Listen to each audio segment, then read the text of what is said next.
नमस्कार।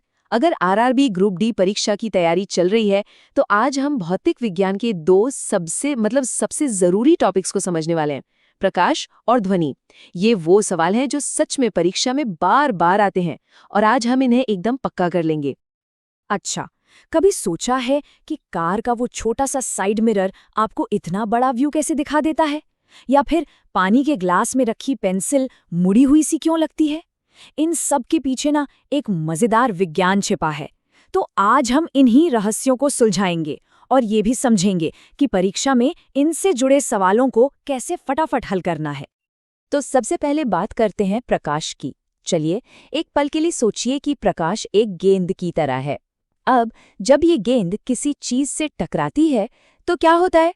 बिल्कुल, वो वापस उछल जाती है। बस विज्ञान में इसी उछलने को हम कहते हैं परावर्तन या रिफ्लेक्शन। देखिए, परावर्तन का नियम बहुत सीधा साधा है। जब प्रकाश की किरण किसी भी चमकदार सतह से टकराती है तो वो उसके आर पार नहीं जाती, बल्कि उसी रास्ते में वापस लौट आती है। इसका सबसे अच्छा उदाहरण शांत झील का पानी, जिसमें हमें पहाड़ की परछाई दिखती है। वो परछाई और कुछ नहीं, बस प्रकाश का परावर्तन ही तो है। परावर्तन को समझने का सबसे अच्छा उदाहरण है दर्पण, यानी हमारा शीशा। अब ये भी दो तरह के होते हैं। एक तो हो गया समतल दर्पण, जो हम सबके घरों में होता है, एकदम फ्लैट। और दूसरा होता है गोलीय दर्पण।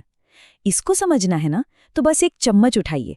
चम्मच का जो अंदर धंसा हुआ हिस्सा है और जो बाहर उभरा हुआ हिस्सा है, ये दोनों ही गोलीय दर्पण के क्या कमाल के उदाहरण हैं। अच्छा, जब हम गोलीय दर्पण की बात करते हैं तो 3 पॉइंट्स को समझना बहुत जरूरी है। इन्हें आप जादुई बिंदु भी कह सकते हैं। P होता है ध्रुव, यानी दर्पण का बिल्कुल सेंटर पॉइंट। C है वक्रता केंद्र, मतलब उस बड़े से काल्पनिक गोले का सेंटर जिसका ये दर्पण एक छोटा सा हिस्सा है। और सबसे जरूरी F है फोकस। ये वो खास पॉइंट है जहां सारी रोशनी टकराकर या तो सच में मिलती है या मिलती हुई लगती है। P, C और F, ये तीनों नाम परीक्षा के लिहाज से बहुत इंपॉर्टेंट है। तो अब आते हैं गोलीय दर्पण के दो मेन टाइप्स पर, अवतल और उत्तल। अवतल दर्पण आप समझ लीजिए गुफा की तरह अंदर की ओर धंसा होता है। इसका काम क्या है? ये सारी रोशनी को एक जगह इकट्ठा करता है, यानी कन्वर्ज करता है। तभी तो टॉर्च और गाड़ियों की हेडलाइट में इसका इस्तेमाल होता है, ताकि रोशनी एक जगह पर फोकस हो सके। दूसरी तरफ है उत्तल दर्पण, जिसका पेट बाहर की ओर निकला होता है। ये रोशनी को चारों तरफ फैला देता है, यानी डाइवर्ज करता है।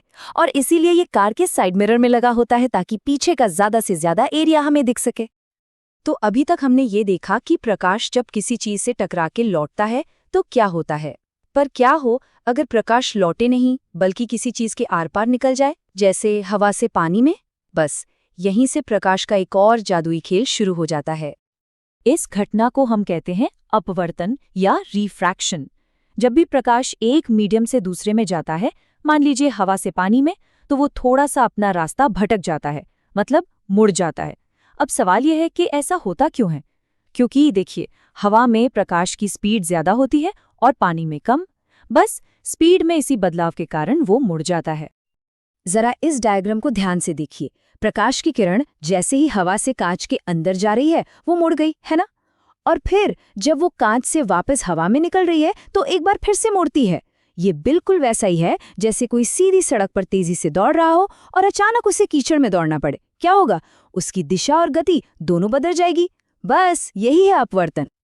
और अपवर्तन का ये जादू तो हम अपनी रोज की जिंदगी में देखते हैं। कभी पानी के ग्लास में एक स्ट्रॉ या पेंसिल डालकर देखिए, वो आपको टूटी हुई या मुड़ी हुई सी लगेगी। या फिर स्विमिंग पूल का जो तल होता है, वो हमेशा जितना गहरा होता है उससे कम गहरा दिखता है। तो ये कोई आंखों का धोखा नहीं है, ये सब प्रकाश के अपवर्तन का ही कमाल है। अपवर्तन का सबसे बड़ा इस्तेमाल होता है लेंस में, जैसे हमारे चश्मों में लगे होते हैं। ये भी दो तरह के हैं। एक है उत्तल लेंस, जो बीच से मोटा होता है और रोशनी को एक जगह इकट्ठा करता है, मतलब कन्वर्ज। और दूसरा है अवतल लेंस, जो बीच में पतला होता है और रोशनी को फैला देता है, यानी डाइवर्ज। सिंपल सी बात याद रखनी है, मोटा लेंस रोशनी को फोकस करता है और पतला लेंस फैलाता है। तो ये तो थी कहानी प्रकाश की, जिसे हम देखते हैं। अब बात करते हैं उस चीज की जिसे हम सुनते हैं, यानी ध्वनि की। आखिर ये ध्वनि बनती कैसे है, हवा में सफर कैसे करती है और हमारे कानों तक पहुंचती कैसे है। चलिए इसका भी विज्ञान समझते हैं। तो सबसे पहली और सबसे जरूरी बात, ध्वनि जो है वो ऊर्जा का एक रूप है जो कंपनों मतलब वाइब्रेशन से पैदा होती है। और हाँ, प्रकाश के बिल्कुल उलट, ध्वनि को चलने के लिए हमेशा किसी न किसी मीडियम की जरूरत होती ही है, चाहे वो हवा हो, पानी हो या कोई ठोस चीज जैसे लोहा। यही वजह है कि अंतरिक्ष में जहाँ कोई मीडियम नहीं है वहाँ कोई आवाज भी नहीं सुनाई देती। और एक मजे की बात बताऊं, ध्वनि की रफ्तार हर जगह एक जैसी नहीं होती। आप ऐसे समझिए, हवा के कण काफी दूर दूर होते हैं तो आवाज को एक से दूसरे तक पहुंचने में थोड़ा टाइम लगता है। पानी के कण थोड़े पास होते हैं तो आवाज तेजी से पहुंचती है। और लोहे में तो कण बिल्कुल एक दूसरे से चिपके होते हैं, इसलिए वहां आवाज मानो रॉकेट की रफ्तार से भागती है, हवा से लगभग 15 गुना ज्यादा तेज। यहाँ पर एक ऐसा पॉइंट है जो परीक्षा में लगभग हर बार पूछा जाता है, तो इसे जरूर नोट कर लीजिए। अगर तापमान स्थिर है, मतलब टेम्परेचर नहीं बदल रहा, तो हवा का दबाव यानी प्रेशर चाहे कितना भी कम या ज्यादा हो जाए, ध्वनि की गति पर कोई फर्क नहीं पड़ेगा। ये गोल्डन रूल है, इसे हमेशा याद रखिएगा। अच्छा, ध्वनि की तरंगों की दो और खासियतें भी होती हैं।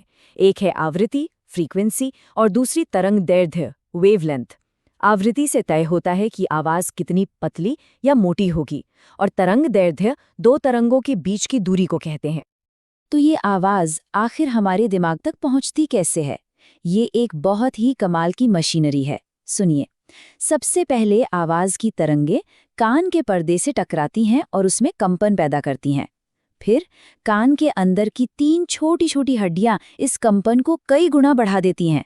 आखिर में कॉक्लिया नाम का एक हिस्सा इस कंपन को बिजली के सिग्नल में बदल देता है, और बस यही सिग्नल हमारा दिमाग पढ़कर समझता है कि आवाज आखिर है क्या। है ना कमाल?